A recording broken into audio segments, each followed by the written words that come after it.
Bible एक वर्ष में।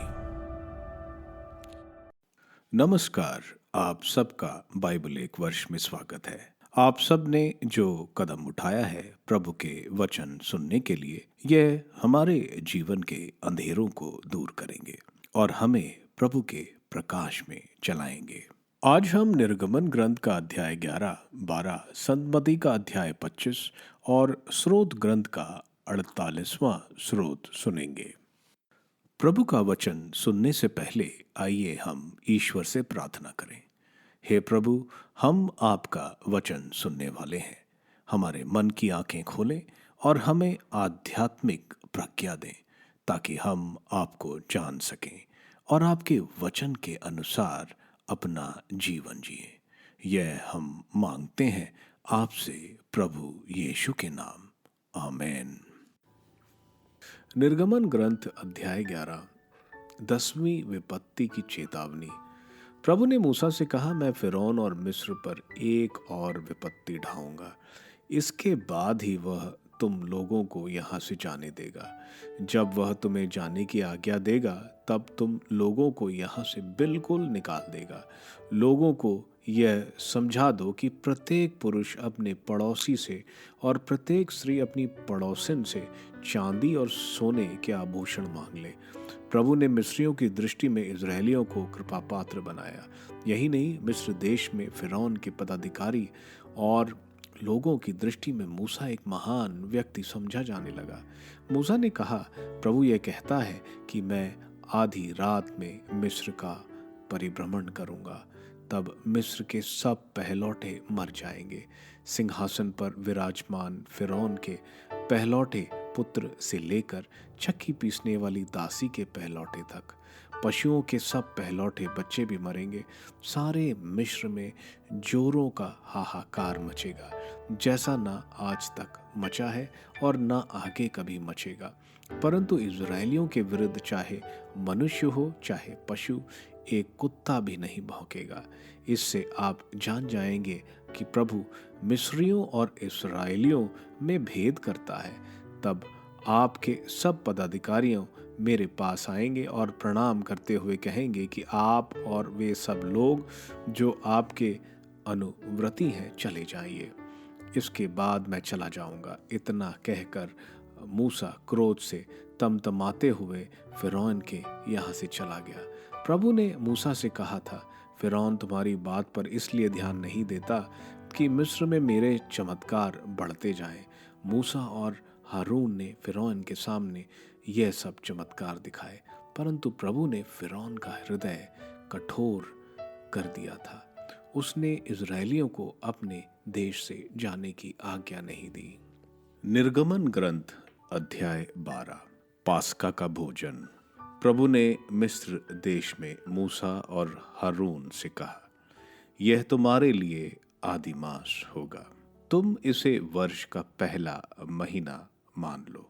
इज़राइल के सारे समुदाय को यह आदेश दो, इस महीने के 10वें दिन हर एक परिवार एक एक मेमना तैयार रखेगा। यदि मेमना खाने के लिए किसी परिवार में कम लोग हों तो जरूरत के अनुसार पास वाले घर से लोगों को बुलाओ। खाने वालों की संख्या निश्चित करने में हर एक की खाने की रुचि का ध्यान रखो। उस मेमने में कोई दोष न हो, वह नर हो और 1 साल का, वह भेड़ा हो अर्थात बकरा। महीने के 10वें दिन तक उसे रख लो। शाम को सब इजरायली उसका वध करेंगे। जिन घरों में मेमना खाया जाएगा, दरवाजों की चौखट पर उसका लहू पोत दिया जाए। उसी रात बेखमीर रोटी और कड़वे साग के साथ मेमने का भुना हुआ मांस खाया जाएगा। इसमें से कच्चा या उबला हुआ कुछ मत खाओ, बल्कि सिर, पैरों और अंतड़ियों के साथ पूरे को आग में भून कर खाओ। अगले दिन के लिए कुछ भी नहीं रखा जाएगा। जो कुछ बच गया हो उसे भोर के पहले ही जला दोगे। तुम लोग चप्पल पहनकर, कमर कसकर तथा हाथ में डंडा लिए खाओगे। तुम जल्दी जल्दी खाओगे, क्योंकि यह प्रभु का पास्का है। उसी रात मैं प्रभु मिस्र देश का परिभ्रमण करूंगा। मिस्र देश में मनुष्यों और पशुओं के सभी पहलौठे बच्चों को मार डालूंगा और मिस्र के सभी देवताओं को भी दंड दूंगा। तुम लहू पोत कर दिखा दोगे कि तुम किन घरों में रहते हो। वह लहू देखकर मैं तुम लोगों को छोड़ दूंगा। इस तरह जब मैं मिस्र देश को दंड दूंगा, तुम विपत्ति से बच जाओगे। तुम उस दिन का स्मरण रखोगे और उसे प्रभु के आदर में पर्व के रूप में मनाओगे। तुम उसे सभी पीढ़ियों के लिए अनंत काल तक पर्व घोषित करोगे। तुम्हें 7 दिन बेखमीर रोटी खानी होगी। तुम पहले दिन अपने घरों से खमीर बाहर कर दो। यदि कोई पहले और 7वें दिन के बीच खमीरी रोटी खाएगा, तो वह इजरायली समुदाय से बहिष्कृत कर दिया जाएगा। पहले और 7वें दिन तक तुम धर्म सभा करोगे। अपने लिए भोजन के प्रबंध के सिवा इन दिनों कोई दूसरा काम नहीं करोगे।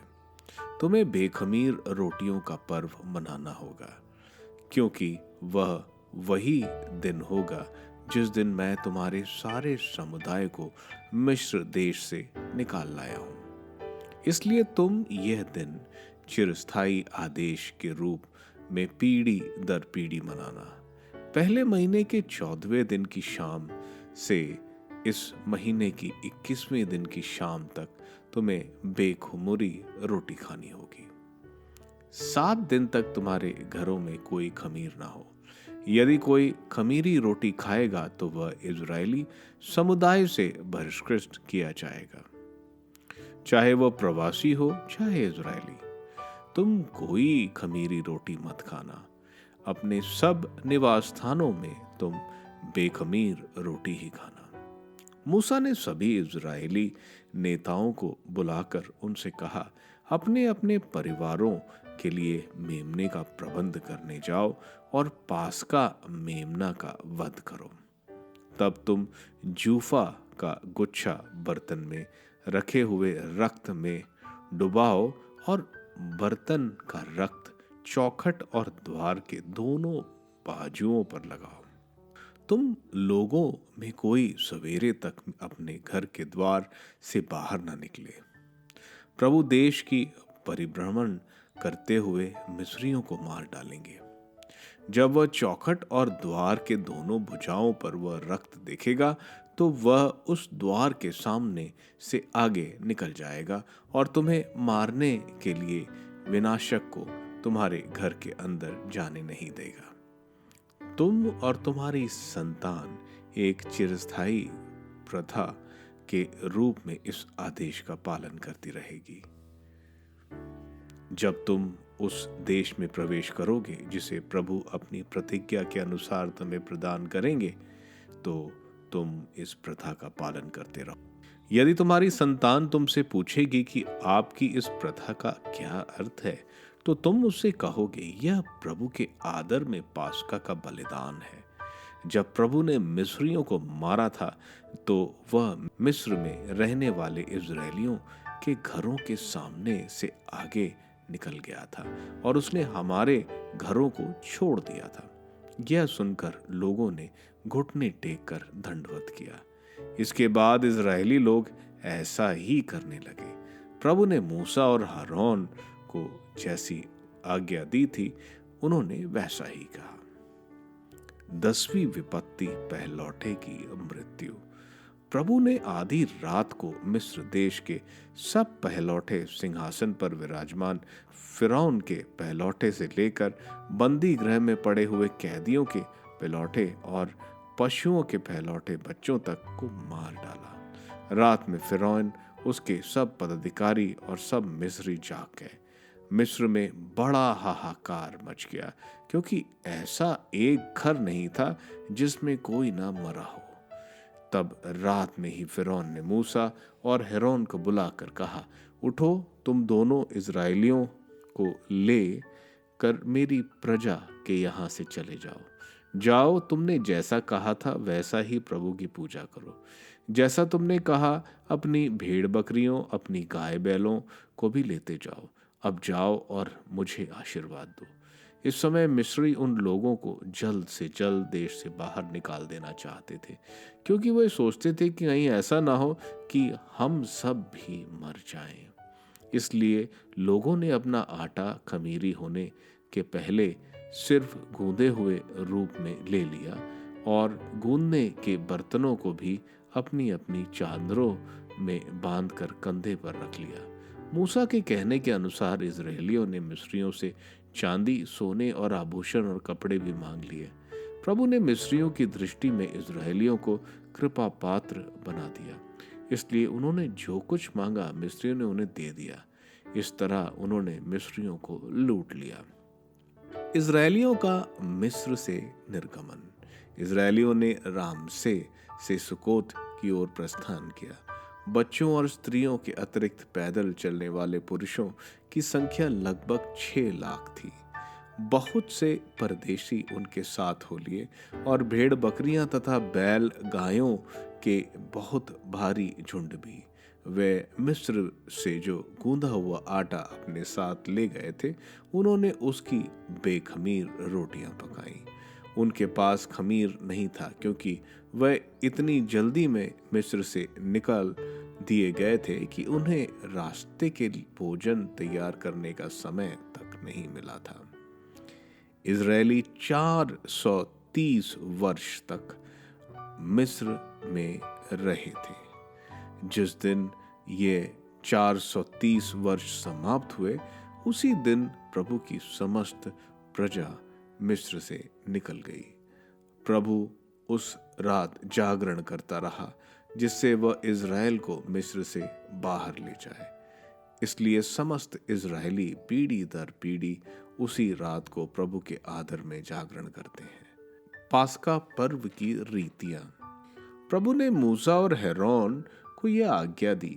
पास्का भोज संबंधी आदेश यह है कि कोई भी विदेशी उसमें सम्मिलित ना हो, लेकिन तुम्हारा द्वारा खतना किए जाने के बाद तुम्हारा कोई भी दास उसमें सम्मिलित हो सकता है।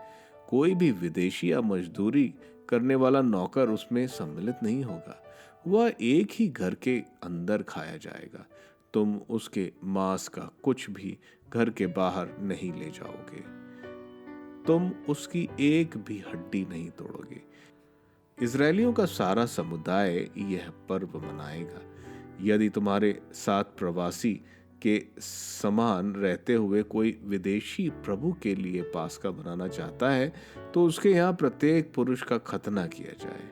इसके बाद ही वह उसमें सम्मिलित हो सकेगा, क्योंकि तब वह देश का निवासी समझा जाएगा। कोई बेखतना व्यक्ति उसे नहीं खा सकेगा।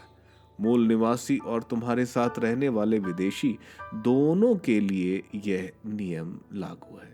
सब इजरायलियों ने ऐसा ही किया। प्रभु ने मूसा और हरोन को जैसी आज्ञा दी थी, लोगों ने भी वैसा ही किया। उसी दिन प्रभु इस्राएल को, उनके पूरे समुदाय को मिस्र देश से बाहर निकाल लाया।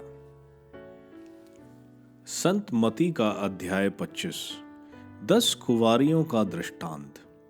उस समय स्वर्ग का राज्य उन 10 कुंवारियों के सदृश होगा, जो अपनी अपनी मशाल लेकर दुल्हे की आगमनी करने निकली। उनमें से 5 नासमझ थीं और 5 समझदार। नासमझ अपनी मशाल के साथ तेल नहीं लाई। समझदार अपनी मशाल के साथ साथ कूपियों में तेल भी लाईं। दूल्हे के आने में देर हो जाने पर सब ऊंधने लगीं और सो गईं। आधी रात को आवाज आई, देखो दूल्हा आ रहा है, उसकी आगवानी करने जाओ। तब सब कुंवारियां उठीं और अपनी अपनी मशाल संवारने लगी। नासमझ कुंवारियों ने समझदारों से कहा, अपने तेल में से थोड़ा हमें दे दो, क्योंकि हमारी मशालें बुझ रही हैं। समझदारों ने उत्तर दिया, क्या जाने कहीं हमारे और तुम्हारे लिए तेल पूरा ना हो। अच्छा हो तुम लोग दुकान जाकर अपने लिए खरीद लो। वे तेल खरीदने गई ही थी कि दूल्हा आ पहुंचा। जो तैयार थीं उन्होंने उसके साथ विवाह भवन में प्रवेश किया और द्वार बंद हो गया। बाद में शेष कुंवारियों भी आकर बोली, प्रभु प्रभु, हमारे लिए द्वार खोल दीजिए। इस पर उसने उत्तर दिया, मैं तुमसे यह कहता हूं, मैं तुम्हें नहीं जानता। इसलिए जागते रहो, क्योंकि तुम ना तो वह दिन जानते हो और ना वह घड़ी। अशर्फियों का दृष्टांत। स्वर्ग का राज्य उस मनुष्य के सदृश है जिसने विदेश जाते समय अपने सेवकों को बुलाया और उन्हें अपनी संपत्ति सौंप दी। उसने प्रत्येक की योग्यता का ध्यान रखकर एक सेवक को 5,000, दूसरे को 2,000 और तीसरे को 1,000 अशर्फियां दी। इसके बाद वह विदेश चला गया। जिसे 5,000 अशर्फियां मिली थीं, उसने तुरंत जाकर उनके साथ लेन देन किया तथा और 5,000 अशर्फियां कमा ली। इसी तरह जिसने 2,000 अशर्फियां मिली थीं, उसने और 2,000 कमा ली। लेकिन जिसे 1,000 अशर्फियां मिली थी, वह गया और उसने भूमि खोदकर अपने स्वामी का धन छिपा दिया। बहुत समय बाद उन सेवकों के स्वामी ने लौटकर उनसे लेखा लिया। जिससे 5,000 अशर्फियां मिली थीं, उसने और 5,000 लाकर कहा, स्वामी, आपने मुझे 5,000 अशर्फियां सौंपी थीं। देखिए, मैंने और 5,000 कमाई। उसके स्वामी ने उससे कहा, शाबाश, भले और ईमानदार सेवक, तुम थोड़े में ईमानदार रहे, मैं तुम्हें बहुत पर नियुक्त करूंगा। अपने स्वामी के आनंद के सहभागी बनो। इसके बाद वह आया जिसे 2,000 अशर्फियां मिली थीं। उसने कहा, स्वामी, आपने मुझे 2,000 अशर्फियां सौंपी थीं। देखिए, मैंने और 2,000 कमाई। उसके स्वामी ने उससे कहा, शाबाश, भले और ईमानदार सेवक, तुम थोड़े में ईमानदार रहे, मैं तुम्हें बहुत पर नियुक्त करूंगा। अपने स्वामी के आनंद के सहभागी बनो। अंत में वह आया जिसे 1,000 अशर्फियां मिली थी। उसने कहा, स्वामी, मुझे मालूम था कि आप कठोर हैं। आपने जहां नहीं बोया वहां लूनते हैं और जहां नहीं बिखेरा वहां बटोरते हैं। इसलिए मैं डर गया और मैंने जाकर आपका धन भूमि में छुपा लिया। देखिए, यह आपका है, इसे लौटाता हूं। स्वामी ने उसे उत्तर दिया, दुष्ट और आलसी सेवक, तुझे मालूम था कि मैंने जहां नहीं बोया वहां लूनता हूं और जहां नहीं बिखेरा वहां बटोरता हूं। तुझे मेरा धन महाजनों के यहां जमा कराना चाहिए था। तब मैं लौटने पर उसे सूद के साथ वसूल कर लेता। इसलिए ये 1,000 अशर्फियां इससे ले लो और जिसके पास 10,000 है उसे दे दो, क्योंकि जिसके पास कुछ है उसको और दिया जाएगा और उसके पास बहुत हो जाएगा। लेकिन जिसके पास कुछ नहीं है, उससे वह भी ले लिया जाएगा जो उसके पास है। और इस निकम्मे सेवक को बाहर अंधकार में फेंक दो। वहां वे लोग रोएंगे और दांत पीसते रहेंगे। न्याय का दिन, जब मानव पुत्र सब स्वर्ग दूतों के साथ अपनी महिमा सहित आएगा, तो वह अपने महिमामय सिंहासन पर विराजमान होगा और सभी राष्ट्र उसके सम्मुख एकत्र किए जाएंगे। जिस तरह चरवाहा भेड़ों को बकरियों से अलग करता है, उसी तरह वह लोगों को एक दूसरे से अलग कर देगा। वह भेड़ों को अपने दाएं और बकरियों को अपने बाएं खड़ा कर देगा। तब राजा अपने दाएं के लोगों से कहेगा, मेरे पिता के कृपा पात्रों, आओ और उस राज्य के अधिकारी बनो जो संसार के प्रारंभ से तुम लोगों के लिए तैयार किया गया है। क्योंकि मैं भूखा था, तुमने मुझे खिलाया, मैं प्यासा था, तुमने मुझे पिलाया, मैं परदेसी था और तुमने मुझको अपने यहाँ ठहराया, मैं नंगा था और तुमने मुझे पहनाया, मैं बीमार था और तुम मुझसे भेंट करने आए, मैं बंदी था और तुम मुझसे मिलने आए। इस पर धर्मी उनसे कहे, प्रभु, हमने कब आपको भूखा देखा और खिलाया, कब प्यासा देखा और पिलाया? हमने कब आपको परदेसी देखा और अपने यहाँ ठहराया, कब नंगा देखा और पहनाया? कब आपको बीमार या बंदी देखा और आपसे मिलने आए? राजा उनसे यह उत्तर देंगे, मैं तुम लोगों से यह कहता हूं, तुमने मेरे इन भाइयों में से किसी एक के लिए, चाहे वह कितना ही छोटा क्यों ना हो, जो कुछ किया वह तुमने मेरे लिए ही किया।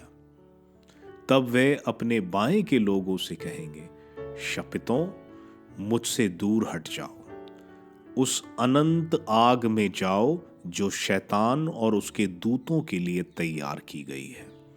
क्योंकि मैं भूखा था और तुम लोगों ने मुझे नहीं खिलाया, मैं प्यासा था और तुमने मुझे नहीं पिलाया, मैं परदेसी था और तुमने मुझे अपने यहाँ नहीं ठहराया, मैं नंगा था और तुमने मुझे नहीं पहनाया, मैं बीमार और बंदी था और तुम मुझसे नहीं मिलने आए।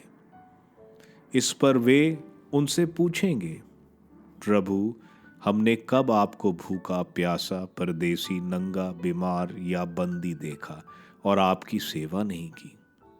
तब राजा उन्हें उत्तर देंगे, मैं तुम लोगों से यह कहता हूं, जो कुछ तुमने मेरे छोटे से छोटे भाइयों में से किसी एक के लिए नहीं किया, वह तुमने मेरे लिए भी नहीं किया। और ये अनंत दंड भोगने जाएंगे, परंतु धर्मी अनंत जीवन में प्रवेश करेंगे।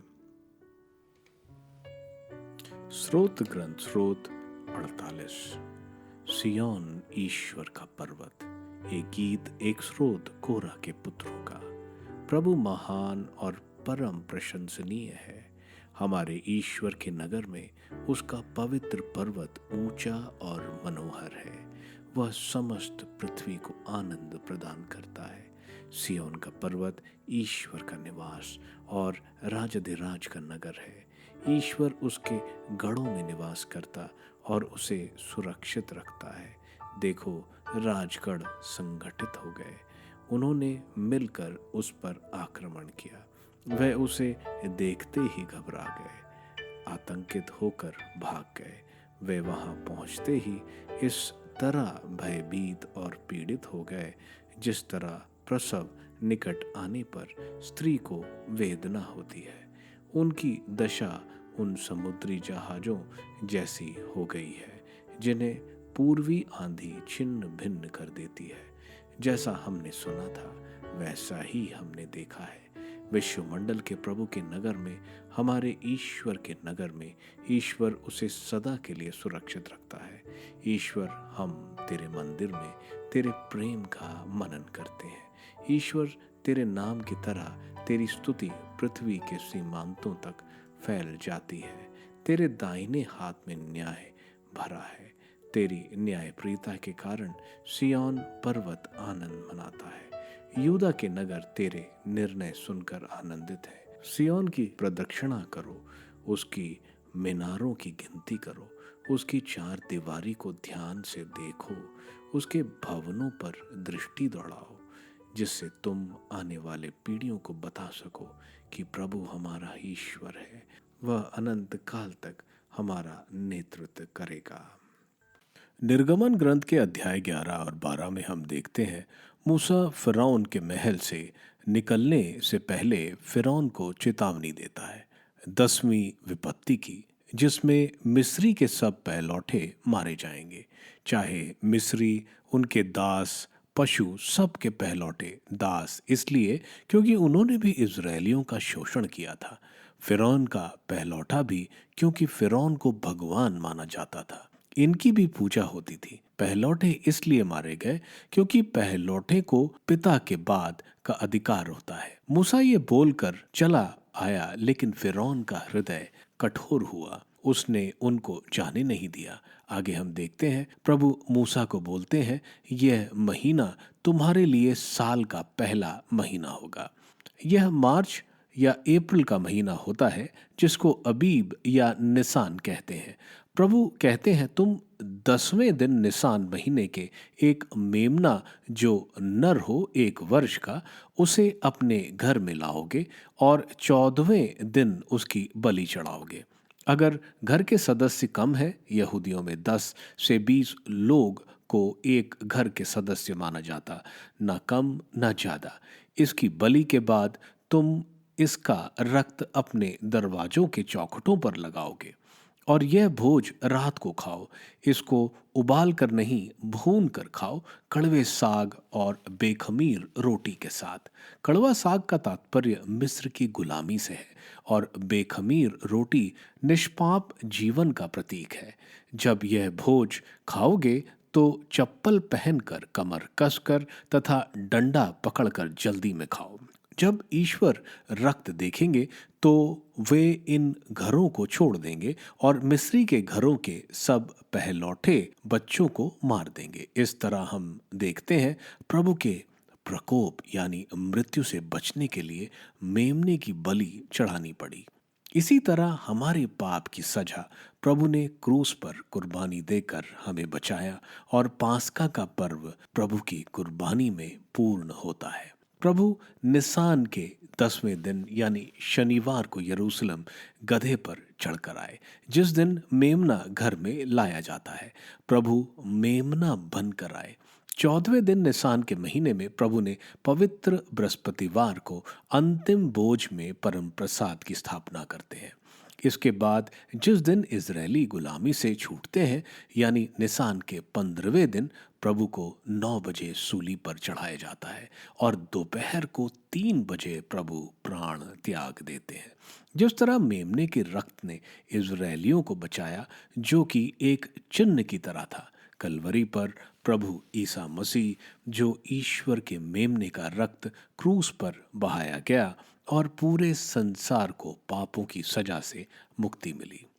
प्रभु 7 दिन तक उनको बेखमीरी रोटी खाने का आदेश देते हैं और अपने घरों से खमीर दूर करोगे, जो नहीं करेगा उसे समुदाय से हटा दिया जाएगा। रात को मिस्रियों के सारे पहलौठे मार दिए जाते हैं। गणना ग्रंथ के अध्याय 3 वचन 43 में बताया गया है कि इजराइल के 22,273 पहलौठे बचाए गए थे। अगर इतने इजरायली बच्चे बचे तो कितने मिस्री मारे गए होंगे। फिरौन मूसा को रात में बुलाकर ही बोलता है कि तुम सब जाओ अपने प्रभु की आराधना करने और अपने भेड़ बकरियों को भी ले जाओ। इजरायलियों ने जैसा मूसा से कहा था, मिस्रियों से सोना, चांदी, आभूषण और कपड़े मांगे, जो उन्होंने उनको दे दिए। इस तरह मिस्रियों को लूटते हुए इजरायली रामसे से सिकोत की तरफ बढ़े। 6 लाख पुरुष थे। अगर स्त्रियों और बच्चों को भी जोड़ा गया तो तकरीबन 20 लाख इजरायली मिस्र से निकल पड़े। उस रात को प्रभु ने निगरानी रखी जिससे इजरायली बाहर निकल जाएं। इसलिए पीढ़ी दर पीढ़ी इस दिन की निगरानी रखी जाती है, क्योंकि प्रभु ने उनको बचाया था। प्रभु इस पास्का की हिदायतें देते हैं कि वह एक ही घर में खाया जाएगा, उसके मांस का कुछ भी घर से बाहर नहीं ले जाया जाएगा, उसकी एक भी हड्डी नहीं तोड़ेंगे और जो भी इस भोज में सम्मिलित होगा उसका खतना होना जरूरी है। यहाँ हम एक बात और देखते हैं कि मेमने की एक भी हड्डी नहीं तोड़ी। प्रभु जब क्रूस पर मर गए थे, रोमन सिपाहियों को प्रभु की मृत्यु का मालूम नहीं था। वह उनके पैर की हड्डियां तोड़ने आए ताकि मृत्यु जल्दी हो जाए, लेकिन वह प्रभु को मृत पाते हैं। यह कथन यहाँ पूरा होता है, उनकी कोई हड्डी नहीं तोड़ी गई। संत का अध्याय 25 में प्रभु दो दृष्टांत न्याय के दिन के बारे में बता रहे हैं। पहला दृष्टांत दरस कुंवारियों का है। यहूदी शादियां दो भागों में होती थी। पहली मंगनी, उस मंगनी के साथ वर वधु दोनों पति पत्नी माने जाते हैं, लेकिन वे एक साथ नहीं रहते। उनको 1 साल अलग अलग रहना पड़ता है अपने घरों में। इसके बाद शादी का समारोह मनाया जाता है, जिसमें पूरा गांव इकट्ठा होता है और वर वधु के घर जाता है, वधु को लेता है और पूरे जुलूस के साथ, जिसमें ये कुंवारियां होती हैं जो मशालें लेकर रास्ता दिखाती हैं। यहाँ पर प्रभु जो कुंवारियों को बोल रहे हैं वह चर्च है, यानी कलीसिया, यानी हम सब, और तेल हमारे अच्छे काम और क्रिस्त में हमारा जीवन है। 5 समझदार कुंवारियां वह क्रिस्तीय जो प्रभु में विश्वास और अच्छे कर्मों के साथ और प्रभु के आगमन की तैयारी में जीवन जीते हैं। वहीं 5 नासमझ कुंवारियां वह है जो प्रभु के आगमन की तैयारी सही से नहीं की, यानी प्रभु में विश्वास और अच्छे कामों में कमी। समझदार कुंवारी प्रभु के साथ प्रभु के दावत में चली जाती हैं। बाकी 5 जब वापस आती हैं, प्रभु उनको बोलते हैं कि वह उन्हें नहीं जानते। इसलिए इस दृष्टांत में बताया जा रहा है कि अपनी आध्यात्मिक जीवन में जागते रहें, क्योंकि किस समय प्रभु आएंगे हमें नहीं मालूम। अगला दृष्टांत प्रभु अशरफिया का दे रहे हैं। इसमें मनुष्य प्रभु हैं। यात्रा प्रभु के पुनरुत्थान के बाद स्वर्ग की यात्रा है और सेवक हम सब हैं, जिनको प्रभु ने आध्यात्मिक उपहार दिए हैं। जिसको 5,000 दिए उसने 5,000 और अच्छे कार्यों में कमाए। इस तरह जिसको 2,000 मिले उसने भी 2,000 कमाई। दोनों को प्रभु एक समान पुरस्कार देते हैं, क्योंकि दोनों ने जो योग्यता प्रभु ने दी उसके अनुसार फल उत्पन्न किया। वहीं जिसके पास 1,000 थी वह उसको जमीन में गाड़ देता है। जब प्रभु दूसरी बार न्याय करने आए तो 5,000 और 2,000 अशरफियां वालों को पुरस्कार देते और दूसरे को अंधकार में डाल दिया जाता है। और जो प्रभु के लिए आध्यात्मिक कार्य यानी प्रभु के राज्य के लिए काम करेगा उसे और आध्यात्मिक उपहार देंगे। इसके बाद प्रभु न्याय के दिन के बारे में बता रहे हैं, जब मानव पुत्र यानी प्रभु स्वर्ग दूतों के साथ महिमा में आएंगे, वह लोगों को भेड़ों और बकरियों की तरह अलग करेंगे। इज़राइल में भेड़ बकरियां दोनों एक साथ चराई जाती हैं। रात में भेड़ों को और बकरियों को अलग कर दिया जाता है और बकरियों को थोड़ी गर्म जगह रखा जाता है, क्योंकि उनकी चमड़ी पर रुएं नहीं होते। प्रभु दाएं खड़े लोगों से कहते हैं, तुम मेरे राज्य में आओ, क्योंकि तुमने मुझे खिलाया जब मैं भूखा था, पिलाया जब प्यासा था, मुझे स्वागत किया जब मैं परदेसी था, मुझे कपड़े पहनाए जब मैं नंगा था, मेरा ख्याल रखा जब मैं बीमार था, मुझे कारागार में मिलने आए। यह सब तुमने उन छोटे से छोटे लोगों के लिए किया, वह सब मानो मेरे लिए किया। तुम्हें अनंत जीवन प्राप्त है। वहीं जो बाएं खड़े लोगों को कहते हैं कि तुमने ये सब काम नहीं किया, इसलिए तुम्हें अनंत दंड भोगना पड़ेगा। स्रोत ग्रंथ के स्रोत 48वें स्रोत में प्रभु के सिय्योन पर्वत, जो कि ईश्वर का पर्वत है, उसकी भव्यता के बारे में बताया जा रहा है। प्रभु महान और परम प्रशंसनीय है। ईश्वर इसमें निवास करते हैं। प्रभु हमको इस स्रोत में बताना चाहते हैं कि वह इस दुनिया के राजाओं और इनकी सेनाओं को नष्ट कर देंगे और वह हम सब उनके बच्चों को सिय्योन पर्वत पर आश्रय देंगे, जैसे प्रकाशना ग्रंथ के अध्याय 14 में लिखा है। आप सबको धन्यवाद ईश्वर के वचन सुनने के लिए। मैं आपसे विनती करता हूं कि आप बाइबल एक वर्ष में को दूसरों के साथ शेयर करें, क्योंकि प्रभु का वचन स्वयं प्रभु यीशु है।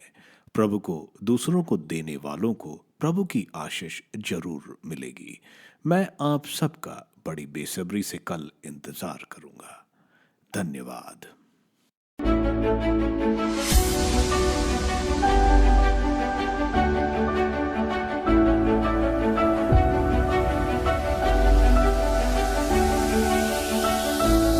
बाइबल एक वर्ष में